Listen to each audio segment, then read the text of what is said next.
Well, we've been listening to quite a bit of theology, haven't we, in the last 5 or 10 minutes, as we've considered some of the deeper ramifications of the Christmas story. I'm afraid if you wanted the stories about shepherds and the babe in the manger and all of that stuff, well, it was carol service this afternoon, I'm afraid. Tonight, we get the heavy theology from the lectionary, which invites us to look deeper and to go beyond just the stories.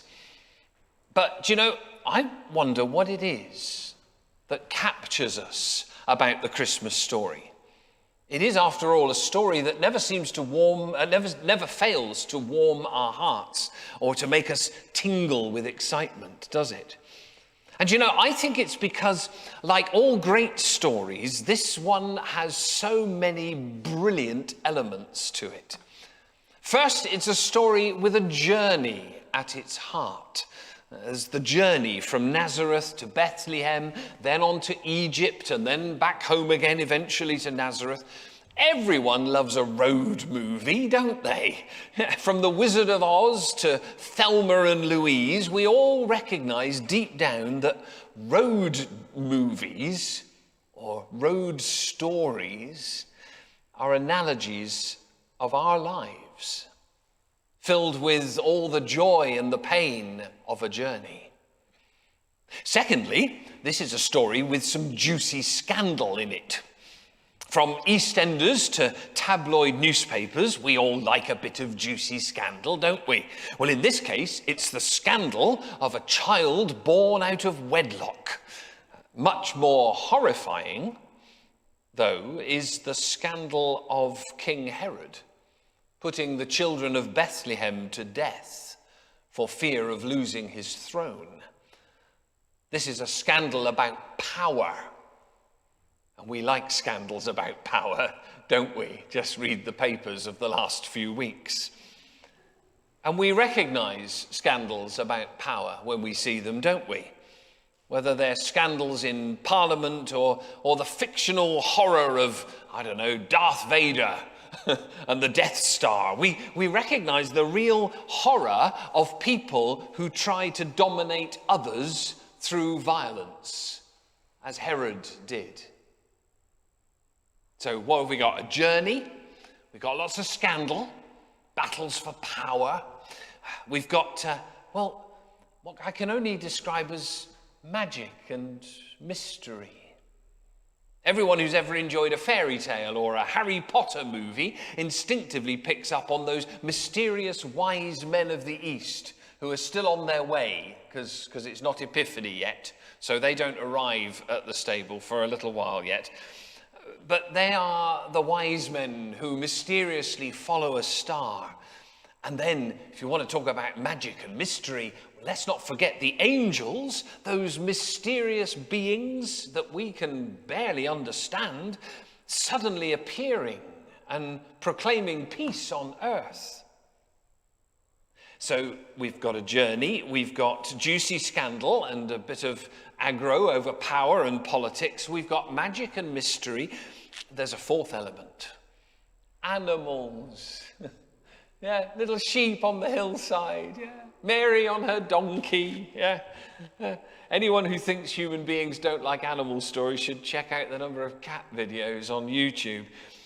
We're all suckers, aren't we, for a baby lamb or a cow gently mooing in a barn. It brings out the R factor in us. It's also a story with rich characters for us to digest. There's the faithful Joseph who stands by his fiancée even though he must have had some doubts about her story. There's Mary herself, forcing us all to wonder whether we would have had the faith to press on. Or rushing along the road to Bethlehem, trying to get there in time for the birth of her son, just as we have been rushing around, preparing for the same event. There's those rough shepherds. If you want some characters, look at the shepherds on the hillside, men of the hillside, outsiders who were yet welcomed into the heart of the story. And you may wonder why there's a particularly oversized lamb here. It almost looks like it's like some giant lamb is coming to do damage. But no, this is our little lamb. It's the mascot of our youngest worshippers in the parish, our little lambs who were here at 4:00 this afternoon. So we've left the little lamb there to remember them. But these shepherds, these outsiders, they get welcomed into the heart of the story. Then there are those mysterious wise men. There's the fictional innkeeper, never specifically mentioned in the Gospels, but yet who causes us to wonder how we would respond to a stranger seeking sanctuary. Perhaps we all love this story so much because we recognize ourselves in it. We know that we are all capable of Mary and Joseph's faith. We're capable of the shepherd's sense of wonder. We recognize that we're capable of being intelligent and thoughtful, wise men and women. We also know, when we admit it to ourselves, that we, like Herod, are capable of abusing the power that we hold. The power we hold perhaps over our families or our work colleagues. Or we recognize perhaps that we are victims of such power if others dominate and wield it over us. We also recognize that there are times when we fail to act with the generosity of Joseph or of the innkeeper. We know that we need help to be as faithful as Mary or as brave as the wise men as they set out on their quest. Ultimately, we all know that we can only journey so far through life, through this journey, on our own resources. We recognize our own weakness in the babe at Bethlehem. If we're honest with ourselves, we know that we need the help of others, just as he did at this time of his life.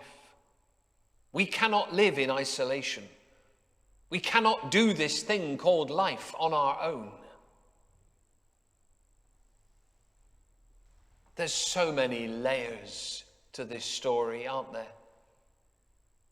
But ultimately, this is a story about a God who saw the plight and the drama of human life and who chooses not to remain aloof. This is not a God who sits on a cloud, plucking a harp, demanding worship and dispensing favors in return for the right prayers, if we know exactly how to say them. This is a God who decides to engage with all the mess and the muddle of human life. He comes among us in that most fragile form of a human baby, utterly dependent on those around him, to show us that this is how we need to live too. We cannot live a life apart. We need those around us, in our families, in our churches, as much as God needed Mary to bring him to earth. We need others, just as Jesus needed Joseph and the shepherds and the wise men and even the fictional innkeeper to welcome him and warm him. This is our God, who dispenses not condemnation on our messed up human world, but mercy and grace. He enters into the human condition. He refuses to sit apart from it. And by his life, his teaching, and then his death and resurrection, he offers us a way out. He rescues us. He redeems us from our solitary, fearful, chaotic lives, from what the old-timers called sin.